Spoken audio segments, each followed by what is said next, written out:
એક ચૂંટણી ગઈ નથી અને બીજી ચૂંટણી આવી નથી। હજુ લોકસભા ચૂંટણી પૂરી થઈ છે, ત્યાં ફરી એક ચૂંટણી યોજાશે। ગુજરાતની ચર્ચિત બેઠકોમાંની એક વાવ વિધાનસભા પર પેટા ચૂંટણી થવા જઈ રહી છે। ગેનીબેન ઠાકોરે બનાસકાંઠા લોકસભા જીતતા જ વાવ વિધાનસભાના ધારાસભ્ય તરીકે રાજીનામું ધર્યું છે। બીજી તરફ ભારતીય જનતા પાર્ટી પણ બનાસકાંઠા લોકસભાની હારનો બદલો લેવા તૈયાર છે। થરાદથી પૂર્વ ધારાસભ્ય ગુલાબસિંહ રાજપૂત અત્યારે કોંગ્રેસ પક્ષના ઉમેદવાર તરીકે આગળ ચાલી રહ્યા છે। ગુલાબસિંહ રાજપૂત રેસમાં આગળ। ગુલાબસિંહ રાજપૂતને મળી શકે ટિકિટ। ગુલાબસિંહ થરાદ બેઠકથી રહ્યા ધારાસભ્ય। 2017માં થરાદથી પરબત પટેલ ચૂંટાઈને આવ્યા। 2019ની લોકસભા ચૂંટણીમાં પરબત પટેલ બનાસકાંઠા લોકસભા જીત્યા। થરાદમાં પેટા ચૂંટણી યોજાઈ અને ગુલાબસિંહે બાજી મારી। 2022ની થરાદ વિધાનસભાની ચૂંટણીમાં ગુલાબસિંહ રાજપૂતની હાર થઈ।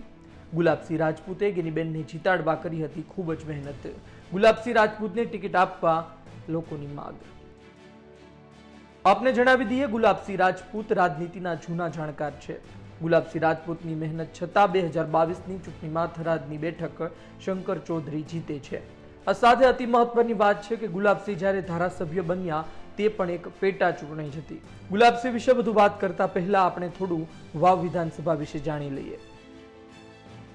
વાવ વિધાનસભા બેઠક અંદાજિત કુલ 2,39,275 મતદારો છે। 1,26,696 પુરુષ મતદારો છે। 1,12,579 મહિલા મતદારો છે। ઠાકોર અને ચૌધરી સમાજ કિંગ મેકર છે।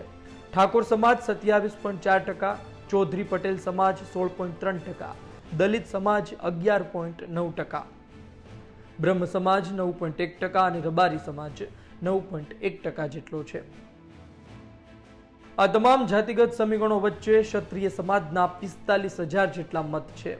ઠાકરસિંહ રબારી પણ રેસમાં હોવાનું સામે આવી રહ્યું છે અને કોંગ્રેસ જાતિગત સમીકરણો વિચારે તો ઠાકરસિંહ રબારીને પણ ટિકિટ મળી શકે છે, જ્યારે ભાજપ ઠાકોર ઉમેદવારને ટિકિટ આપશે તે નક્કી માનવામાં આવી રહ્યું છે। ત્યારે હવે જોવું રહ્યું કોંગ્રેસ કોના પર પસંદગીનો કળશ ઢોળે છે। બ્યુરો રિપોર્ટ, ગુજરાત તક।